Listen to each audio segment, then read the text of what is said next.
BrahMos missile के अभी 2 नए हाइपरसोनिक वेरिएंट को 2024 तक डेवलप किया जाने वाला है। साथ ही इसी साल के अंत तक हमारी एग्जिस्टिंग ब्रह्मोस मिसाइल की रेंज को भी 800 किलोमीटर तक इंक्रीज करने का फैसला किया गया है। यूनाइटेड स्टेट के मुताबिक भारत के बिना इंडो पैसिफिक एग्जिस्ट नहीं कर सकता है और भारत को नेटो स्टैंडर्ड की मान्यता देने पर यूनाइटेड स्टेट की तरफ से विचार किया जा रहा है। अंबाला एयरवेज में अभी बर्ड्स की गतिविधियां बढ़ने की वजह से एयरक्राफ्ट की सेफ्टी को लेकर काफी इशू सामने आ रहे हैं। भारत और रशिया के बीच अभी 4 सितंबर को अंडमान के पास एक नेवल एक्सरसाइज को कंडक्ट करने का फैसला किया गया है। बांग्लादेश, थाईलैंड और म्यांमार जैसे देश अभी किस वजह से चाइना से किए गए डिफेंस डील को कैंसिल कर रहे हैं और इंडियन आर्मी का क्विड प्रो को ऑपरेशन क्या था और इसे किस वजह से कंडक्ट किया गया था। ऐसे ही कुछ और खबरों के बारे में हम आज की वीडियो में डिटेल में बात करने वाले हैं। नमस्कार दोस्तों, मेरा नाम है अंशुमन नायक और आप सभी का बहुत बहुत स्वागत है इंडियन डिफेंस न्यूज की डिफेंस टॉक सीरीज में। तो चलिए देर ना करते हुए आज की वीडियो शुरू करते हैं। आज की पहली अपडेट भारत और चाइना की तरफ से है। वैसे कल मैंने आप सभी को इसके बारे में बताया था कि लद्दाख में चाइना की पीपल लिबरेशन आर्मी की तरफ से 29 और 30 अगस्त को लाइन ऑफ एक्चुअल कंट्रोल को बदलने की कोशिश की गई थी और इसको इंडियन आर्मी की तरफ से इफेक्टिवली काउंटर भी किया गया था। लेकिन इसके बाद चाइना की ग्लोबल टाइम की तरफ से ट्वीट किया गया था कि पीपल लिबरेशन आर्मी ने line of actual control cross नहीं किया था, बल्कि इंडियन आर्मी ने लाइन ऑफ एक्चुअल कंट्रोल को क्रॉस करके चाइना के कुछ इलाके के ऊपर अपना कब्जा कर लिया है। और कल चाइना की वेस्टर्न थिएटर कमांड की तरफ से भी इसी तरीके की स्टेटमेंट इशू किया गया था कि इंडियन आर्मी ने line of actual control cross करके चाइना के कुछ इलाके के ऊपर अपना कब्जा कर लिया है। यहाँ पर इंडियन आर्मी और पीपल लिबरेशन आर्मी के बीच हाथापाई हुई थी और लगभग 3 घंटे तक दोनों के बीच फाइट हुआ था, लेकिन इसमें किसको कितना कैजुअलिटी हुआ था इसके बारे में कोई ऑफिशियल अपडेट नहीं बताया गया है। ट्विटर में इसको लेके अलग अलग तरह के फिगर बताए जाते हैं, लेकिन उसको अभी कंफर्म नहीं किया जा सकता है। पर अभी इंडियन आर्मी की तरफ से चाइना के जो कुछ इलाके के ऊपर अपना कब्जा कर लिया गया है, ये इंडियन आर्मी का एक प्री प्लान स्ट्रेटेजी था और इसके बारे में पिछले कुछ दिनों से डिस्कशन भी किया जा रहा था। इसको क्विड प्रो को स्ट्रेटेजी कहा जा रहा है और सिंपली आप इसको QPQ स्ट्रेटेजी कह सकते हैं। मैंने शाम के वक्त एक वीडियो अपलोड किया था जिसमें मैंने इंडियन आर्मी के उस रेजिमेंट के बारे में बात किया था जिन्होंने इस ऑपरेशन को अंजाम दिया था।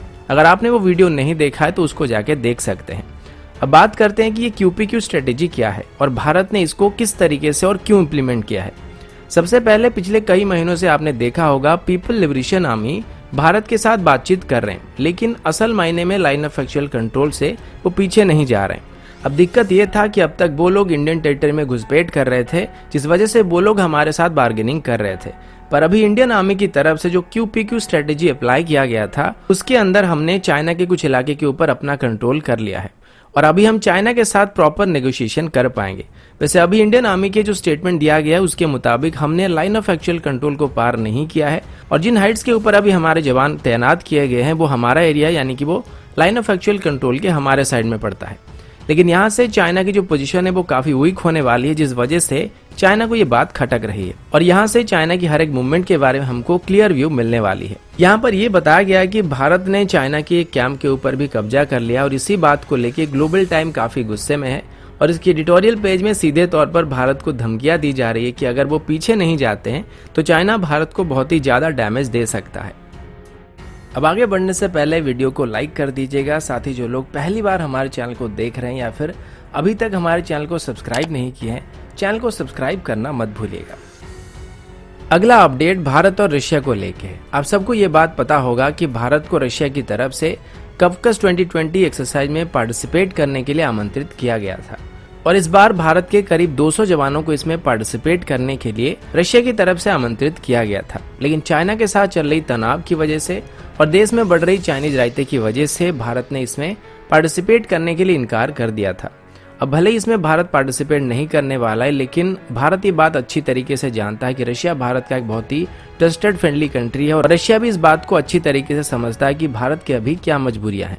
लेकिन इसी दौरान भारत ने रशिया को यह प्रस्ताव दिया था कि भले हम कवकस 2020 एक्सरसाइज में पार्टिसिपेट नहीं कर सकते हैं, लेकिन अगर रशिया राजी होता है तो अंडमान के पास भारत और रशिया की नेवी एक जॉइंट नेवल एक्सरसाइज को कर सकते हैं। और अभी अच्छी खबर यह कि रशिया की तरफ से भारत के इस इन्विटेशन को स्वीकार किया गया है और इसे अभी 4 से 5 सितंबर को अंडमान सी के पास कंडक्ट करने का प्लान किया गया, जो कि मलाक्का स्ट्रेट से काफी करीब है। इसमें भारत की तरफ से काफी सारे नेवल वेसल पार्टिसिपेट करने वाले हैं और रशिया की तरफ से इसमें 3 वॉरशिप शामिल हो सकते हैं। ये एक तरीके से चाइना को एक मैसेज भी होगा कि रशिया और भारत के बीच जो संपर्क है वो काफी गहरे हैं। और एक मजे की बात यह है कि अभी इस एक्सरसाइज को जहाँ पे कंडक्ट किया जा रहा है, ठीक उसी जगह में आने वाले 1 महीनों के अंदर मालाबार एक्सरसाइज को भी कंडक्ट किया जाएगा, जिसमें यूनाइटेड स्टेट, जापान, ऑस्ट्रेलिया और इंडियन नेवी शामिल होने वाली है। अगला अपडेट भी भारत और चाइना को लेके, जैसे कि मैंने पहले भी आपको बताया था कि पांगोंग के पास, या फिर यूं कहे कि पांगोंग की साउथ बैंक में इंडियन आर्मी की तरफ से अभी मेजर एडवांटेजेस दिलाने वाले हिल टॉप के ऊपर अपना कब्जा कर लिया गया है। इस ऑपरेशन में भारत की स्पेशल ऑपरेशन यूनिट के साथ साथ सिख लाइट इन्फेंट्री यूनिट के जवान भी शामिल थे। अब चाइना इसी बात को लेके अभी काफी परेशान है, क्योंकि चाइना की तरफ से यहाँ पर और पूरे लाइन ऑफ एक्चुअल कंट्रोल में मॉडर्न सर्वेलेंस इक्विपमेंट लगाए गए थे, जिसमें day night camera, motion detectors और थर्मल इमेजर वगैरह शामिल थे। और चाइना यहाँ से इजीली भारत की पेट्रोल यूनिट्स की मूवमेंट को ट्रैक कर रहा था। चाइना क्लेम करता है कि उसका एरिया है, लेकिन इसको कैप्चर करने के बाद भारत की तरफ से कहा गया है कि ये लाइन ऑफ एक्चुअल कंट्रोल के हमारे साइड में आता है और यहाँ से सभी चाइनीज सर्वेलेंस प्लेटफॉर्म को अभी हटा दिया गया है। अब चाइना इसे अपने कब्जे में इस वजह से लेना चाहता था क्योंकि यहाँ से वो काफी दूरी तक इंडियन आर्मी की मूवमेंट के ऊपर नजर रख सकता था। लेकिन अब यहाँ पर पासा पलट गया है और भारत अभी डोमिनेंट पोजीशन में आ चुका है। अब चाइना को ये बात हजम नहीं हो रहा है कि इतने कड़े इंतजाम करने के बावजूद भी इंडियन आर्मी ने कैसे यहाँ पर कब्जा कर लिया और उनको ये पता तक नहीं चला। भारत की तरफ से अभी यहाँ पर हैवी डिप्लॉयमेंट भी किया जा रहा है और हमारे आर्मर्ड व्हीकल को यहाँ पर तैनात किया जा रहा है। इस ऑपरेशन के दौरान हमारा एक जवान भी वीरगति को प्राप्त हुआ है, क्योंकि पेट्रोलिंग करते वक्त उनके पैर के नीचे बदकिस्मती से एक एंटी पर्सनल माइन आ गया था। अगला अपडेट भारत और यूनाइटेड स्टेट को लेके है। आप सबको पता होगा कि यूनाइटेड स्टेट और भारत के बीच अभी डिफेंस कोऑपरेशन दिन ब दिन बढ़ती ही जा रही है और यूनाइटेड स्टेट की तरफ से भारत को अपने मेजर डिफेंस पार्टनर भी कहा जा रहा है।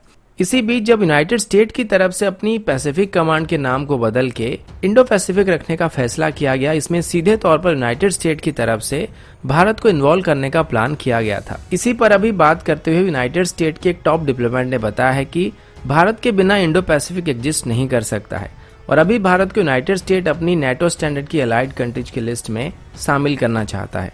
यूनाइटेड स्टेट का कहना है कि इंडो पैसिफिक रीजन में चाइना की मनमानी को काउंटर करने के लिए एक स्ट्रॉन्ग अलाइड फोर्स को गठन करने की जरूरत है और नाटो जैसा अगर कोई संगठन इंडो पैसिफिक रीजन में मौजूद रहेगा तो चाइना को इजीली काउंटर किया जा सकेगा। यहाँ पर सीधे तौर पर यूएस का इशारा क्वाड की तरफ है, जिसमें जापान, यूनाइटेड स्टेट, भारत और ऑस्ट्रेलिया है। साथ ही इस बार मालाबार एक्सरसाइज के दौरान भी भारत की तरफ से ऑस्ट्रेलिया को शामिल करने का जो ऑफर दिया गया था उसको यूनाइटेड स्टेट की तरफ से वेलकम किया गया है और अभी यूनाइटेड स्टेट की तरफ से क्वाड को एक नाटो स्टैंडर्ड की संगठन में बदलने का एम रखा गया है। अगला अपडेट राफेल को लेके। आप सबको मैंने पहले भी बताया था कि इंडियन एयरफोर्स में अभी 10 सितंबर को राफेल को फॉर्मली शामिल करने का फैसला किया गया है। हालांकि पहले ही राफेल को इंडियन एयरफोर्स इस्तेमाल कर रही है, लेकिन ये इमरजेंसी की वजह से है और अभी 10 सितंबर को फ्रांस और भारत के डिफेंस मिनिस्टर की मौजूदगी में राफेल को इंडियन एयरफोर्स में ऑफिशियली इंडक्ट करने का प्लान किया गया है। लेकिन इसी बीच यहाँ पर कुछ दिक्कतें सामने आ गई है। अंबाला एयरबेस के पास अभी बर्ड्स की गतिविधियां काफी तेज हो गई है और इसी पर चिंता जताते हुए एयर मार्शल मनविंदर सिंह जी ने हरियाणा की चीफ सेक्रेटरी के पास एक लेटर लिखा है कि जल्दी से बर्ड्स की एक्टिविटी को चेक करने के लिए जोर दिया जाए, वरना फाइटर जेट्स के साथ साथ ये किसी भी एयरक्राफ्ट के लिए प्रॉब्लम क्रिएट कर सकते हैं। इसके बारे में लोकल म्युनिसिपल कॉर्पोरेशन को भी इन्फॉर्म किया गया था, जो कि अभी इन बर्ड्स को यहाँ से पकड़ के किसी दूसरे जगह में शिफ्ट करने का विचार कर रहे हैं। लेकिन अभी इसको करने के लिए वक्त काफी कम है, क्योंकि 10 सितंबर को राफेल ऑफिशियली इंडक्ट होने वाले हैं और बीच में बस 8 से 9 दिन ही बचे हुए हैं। अगला अपडेट भारत की आर्क टेस्ट पॉलिसी को लेके। अब सब ये बात जानते हैं कि चाइना अभी भारत को हर तरीके से घेरने की कोशिश कर रहा है। स्पेशली इंडियन ओशन में चाइना अपनी पकड़ को मजबूत करने के लिए भारत के पड़ोसी देश और इंडियन ओशन में मौजूद आइलैंड कंट्रीज को अपने डेबिट ट्रैप में फंसा के वहां पे अपनी नेवल बेस को सेटअप करना चाहता है।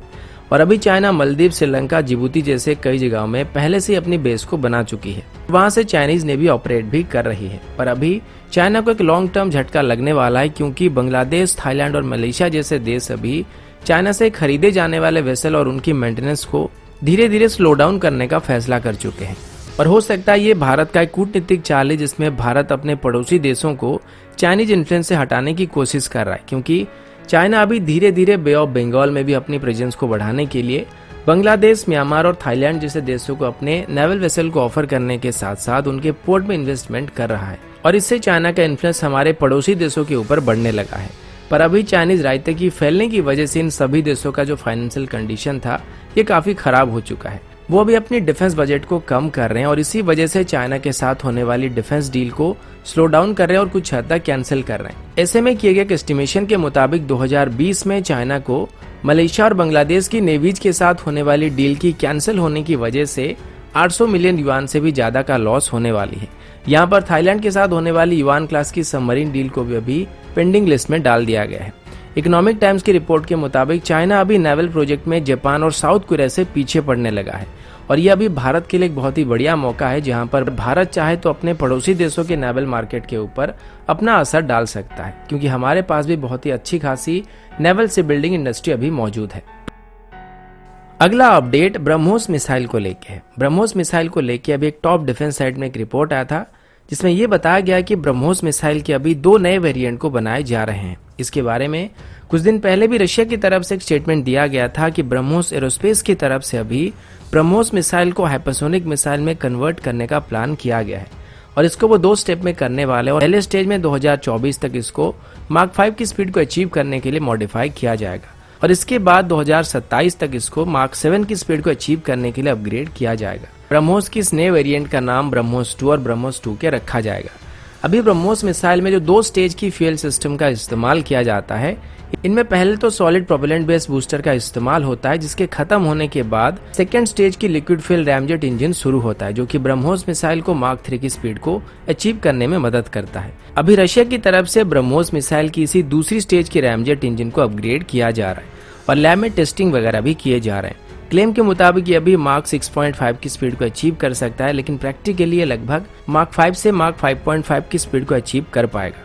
इसको ब्रह्मोस मिसाइल में 2024 तक ऑपरेशनल करने की बात किया जा रहा है और 2027 तक इसको मार्क 7 और जरूरत पड़े तो मार्क 9 तक भी इंक्रीज किया जा सकता है। इसकी रेंज 500 किलोमीटर से लेके 800 किलोमीटर तक होने वाली है और इसे हमारे सभी लैंड बेस्ड सिस्टम और नेवल सिस्टम के ऊपर अवेलेबल किया जाएगा। लेकिन एयरफोर्स वेरिएंट के बारे में अभी कोई अपडेट नहीं आया है क्योंकि वेट की वजह से इसको हमारे फाइटर जेट कैरी नहीं कर पाएंगे। बदले में वो अभी ब्रह्मोस मिसाइल की ब्रह्मोस एनजी वेरिएंट को डेवलप कर रहे हैं जो कि भले ही मार्क 3 तक की स्पीड को अचीव कर सकेगा, लेकिन इसको इंडियन एयरफोर्स के सभी फाइटर जेट यहाँ तक कि तेजस भी कैरी कर पाएगा। और साथ ही इसी साल के अंत तक हमारी एग्जिस्टिंग ब्रह्मोस मिसाइल की रेंज को भी 800 किलोमीटर तक इंक्रीज करने का एम रखा गया है और इसको लेके अभी सभी टेस्टिंग पूरे हो चुके हैं। तो दोस्तों अभी के लिए इतना ही, मिलता हूँ आपसे अगले वीडियो में, तब तक के लिए जय हिंद, वंदे मातरम।